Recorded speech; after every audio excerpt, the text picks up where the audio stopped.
So this is my buffing wheel. Pico. This belonged to my grandfather.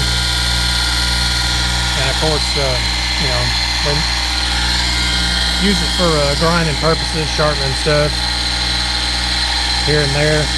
But I mostly use it for polishing my Kirby vacuums and other vacuum cleaners that are made out of metal that I work on. It shines them up pretty good, that buffing pad does.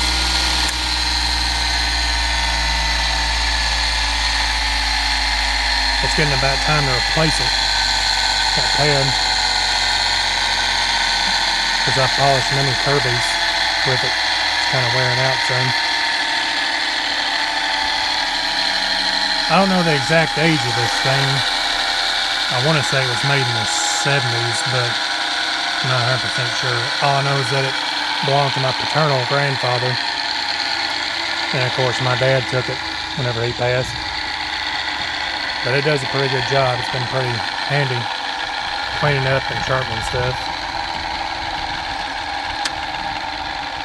That's winding down now. Close enough.